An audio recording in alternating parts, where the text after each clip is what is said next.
السلام علیکم، welcome to 360 stories YouTube channel. جنہوں نے ہمارا چینل سبسکرائب نہیں کیا وہ پلیز کر لیجئے تاکہ ہماری آنے والی نیو ویڈیوز کا نوٹیفیکیشن آپ کو بار بار مل سکے۔ Thank you.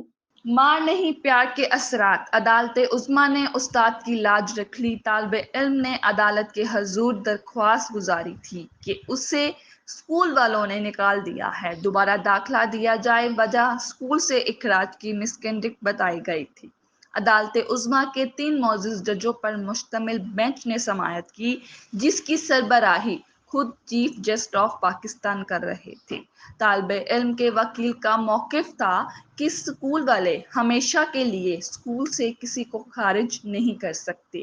جسٹس قاضی امین نے اپنے ریمارکس میں کہا کہ استاد بہترین جج ہوتے ہیں، آپ لوگ بچوں کی تربیت کریں، نہ کہ اساتذہ کو جوابدہ ٹھہرائیں۔ ریاست اپنی ذمہ داریاں پوری کرنے میں ناکام ہو چکی ہے۔ اگر بچے کی حق میں فیصلہ ہوا تو اسکول جا کر کہے گا کہ سپریم کورٹ نے اسے ڈانٹنے سے منع کیا ہے۔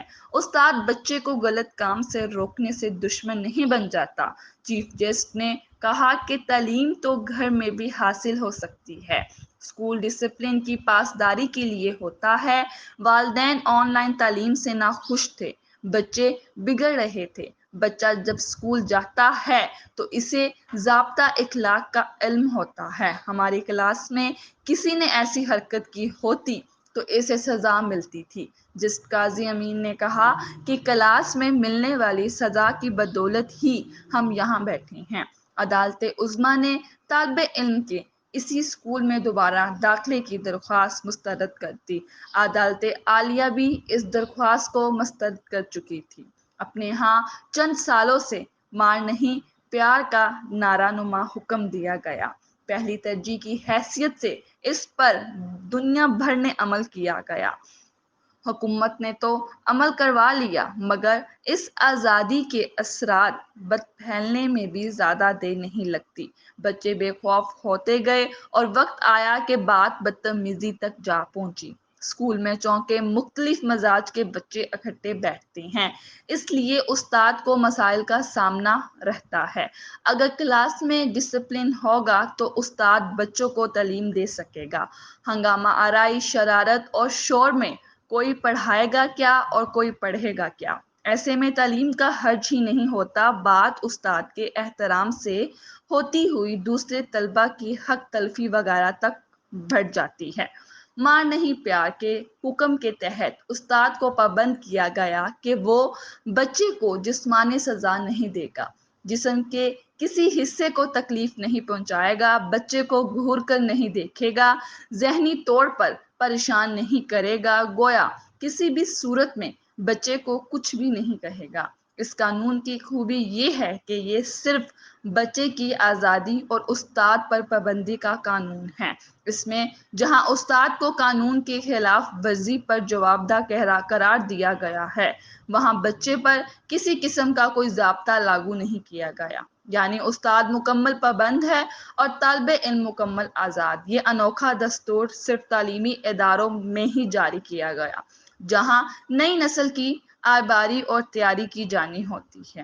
مار نہیں پیار کا پیار بھرا نعرہ دینے والوں نے یہ اپنے حق میں یہ فلسفہ اور دلیل پیش کی ہے کہ بچے کو مارنے سے، اس پر سختی کرنے سے، اس کو ڈانٹنے سے، کسی بھی قسم کی سزا دینے سے اس کی ذہنی صلاحیتیں دب جاتی ہیں، سلب ہو جاتی ہیں، بلکہ تلف ہو جاتی ہیں۔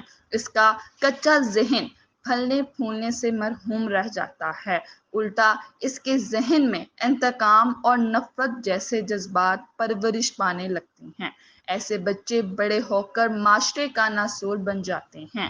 یہ قانون نہ جانے کن لوگوں نے بنایا ہے، یا نئے زمانے کے ضابطے بدل گئے ہیں کہ اس وقت پاکستان بھر میں جتنے لوگ چند برس قبل تک ریٹائر ہوئے ہیں یا اگلے چند برس میں ریٹائر ہوں گے، ان میں سے ایک بڑی اکثریت نے ٹاٹ اسکولوں میں تعلیم حاصل کی ہے، کیونکہ اس وقت کم ہی اسکول ایسے ہوں گے جہاں ٹاٹ کی بجائے فرنیچر تھا۔